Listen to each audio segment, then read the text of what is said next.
au carreau du Temple, joyau d'architecture industrielle de la fin du 19e siècle, que se tient en octobre à Paris la 8e foire exposition ACA. Also known as Africa est la première et principale foire d'art contemporain en France, centrée sur l'Afrique. Nous sommes une foire, on a une plateforme commerciale qui met en relation des galeries avec un public, des collectionneurs, des institutions, des musées, sur un temps très réduit puisque c'est 4 jours.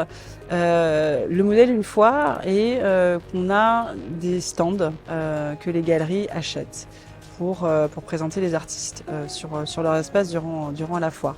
Et c'est les galeries qui portent le projet artistique, les artistes qu'elles représentent. Donc pour pouvoir être exposé ici, il faut déjà être représenté par une galerie. Donc il faut déjà finalement être déjà intégré dans un certain maillon du circuit. Parce que malheureusement, participer à ce genre de foire, ça a un coût. Donc il faut pouvoir assumer ce coût et donc il faut être une structure commerciale pour faire tout le travail derrière parce que c'est un circuit professionnel, donc il faut pouvoir faire la relation avec les collectionneurs, faire des certificats d'authenticité, encaisser, vendre, produire ces artistes-là. Donc un artiste non représenté malheureusement ne peut pas supporter ces coûts-là.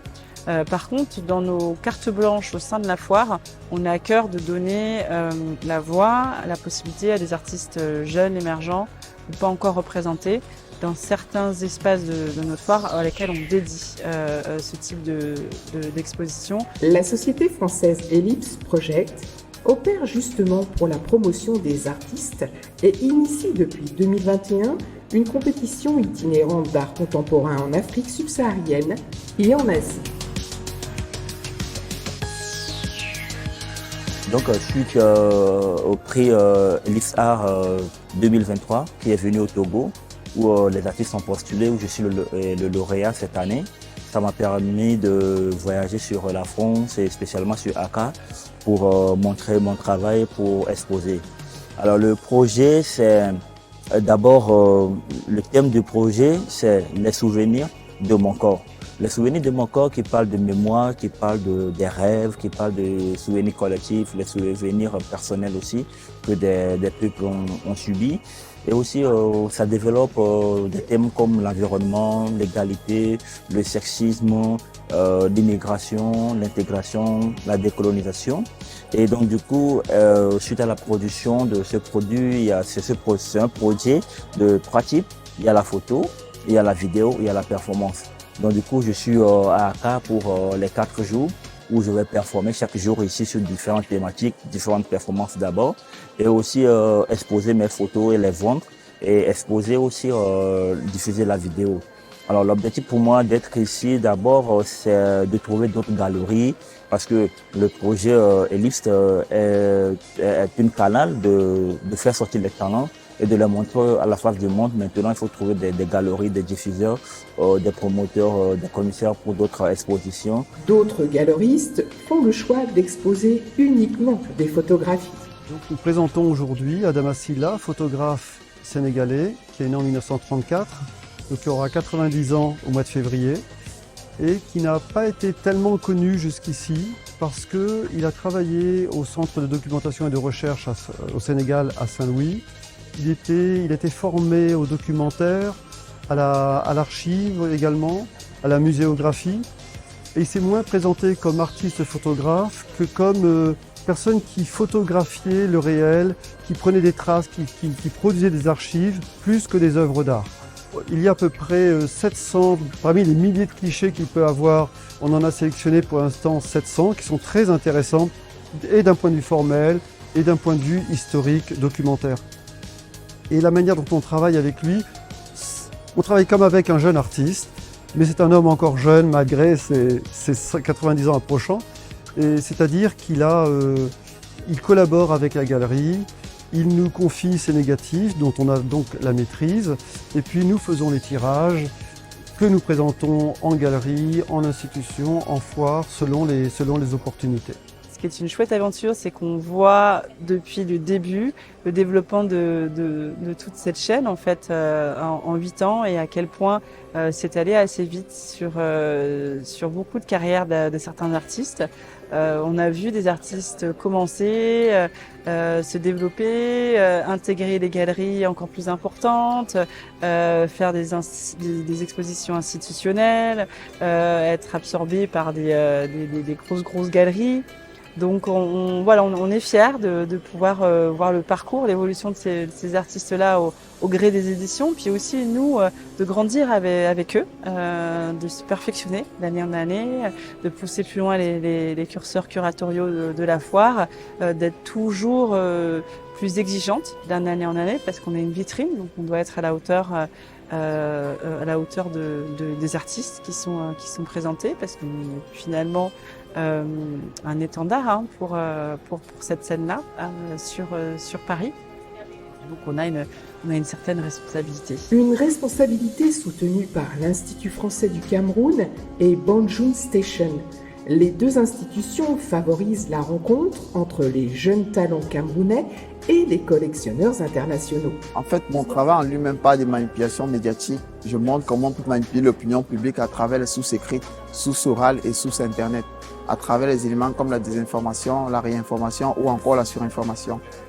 Le plaisir est pour nous d'être présents cette fois où nous attendons surtout une sorte de diffusion de notre travail parce que habituellement au Cameroun, nous, partout ailleurs, on a plus besoin de nous en tant qu'artistes de pouvoir élever la voix, de pouvoir dire ce qu'on pense. Et un salon comme ACA qui est assez grandiose, qui a une certaine portée internationale, est vraiment le lieu adéquat pour ça.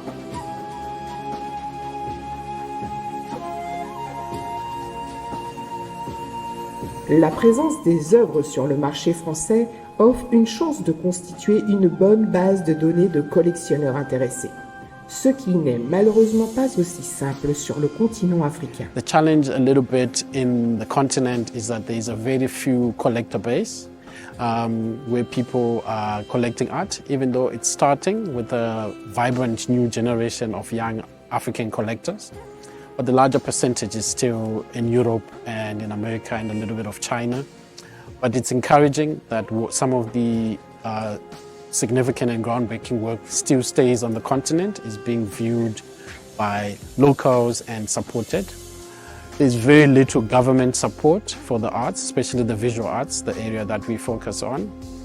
But there's a lot of grant funding from arts organizations. It's still a challenge for many curators and artists to practice in the continent. But at the same time, I think that opens up ways of being innovative and creative. And usually that is the work that is more powerful.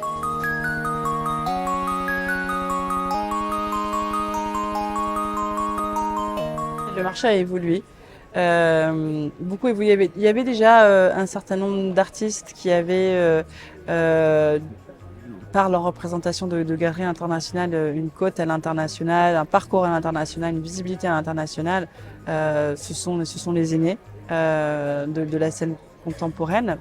Il y en a plusieurs qui sont précurseurs dans chaque pays. Je pense qu'on peut en citer quelques-uns qui aujourd'hui sont plus dans le manque de visibilité en tout cas.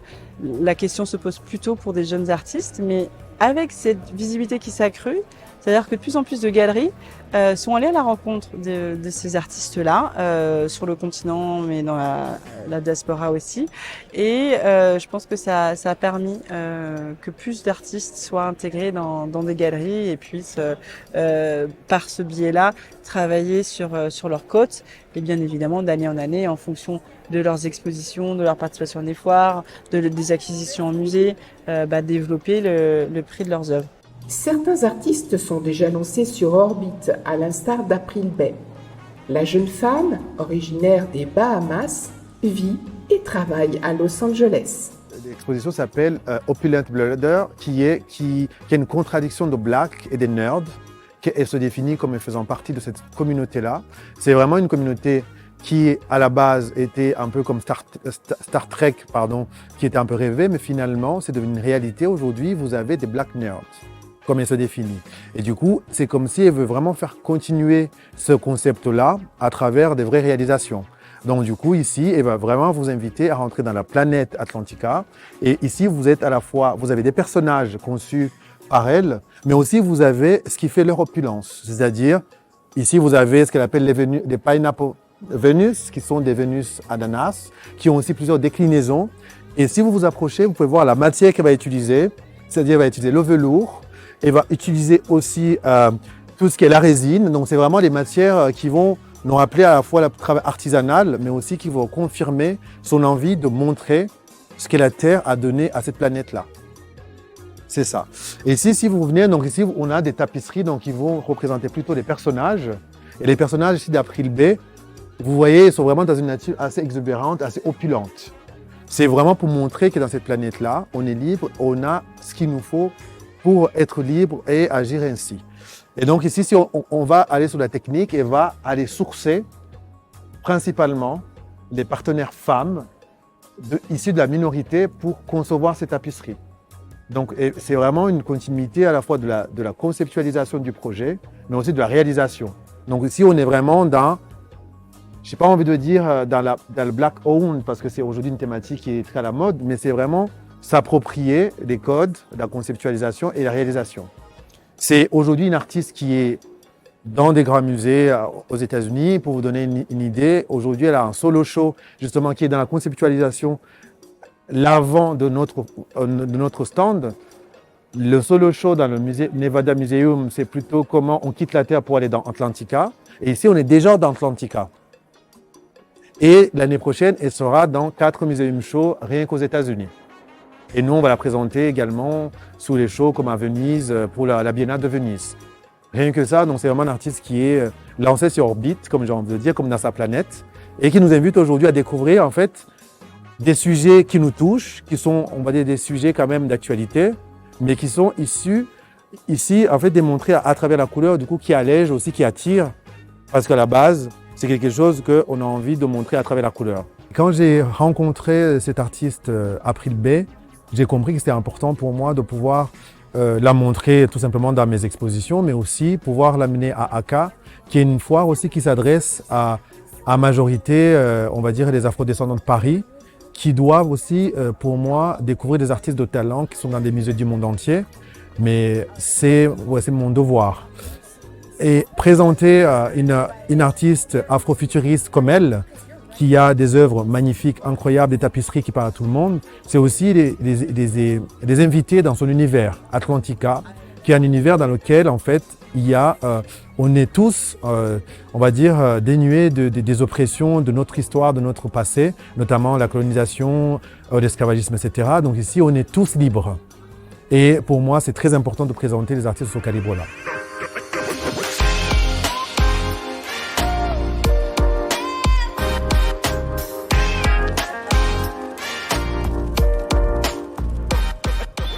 Derrière cet événement artistique se cachent des commissaires d'exposition qui rassemblent les œuvres, les sélectionnent, les mettent en lumière, mais également les curateurs, dénicheurs de nouveaux talents. Parce que mine de rien, ce qui permet la visibilité d'un artiste passe principalement, je pense, par une pratique curatoriale à tous les niveaux de sa carrière. Et voilà, ça a de la conversation entre ces deux scènes-là, qui sont différentes, mais qui ont des points communs.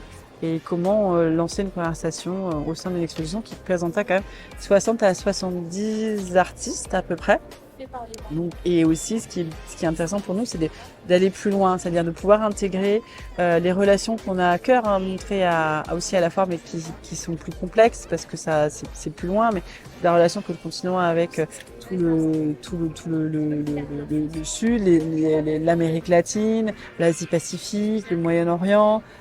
Tu sais, les relations historiques sont fortes, donc il y a quand même des connexions à pouvoir montrer dans ce type d'exposition, et ça, c'est l'opportunité rêvée. L'aventure de l'art contemporain continue, toujours sous la forme d'une exposition commerciale poussée par galeristes et curateurs. ACA réunira plus de 70 artistes à Los Angeles aux États-Unis en mai 2024.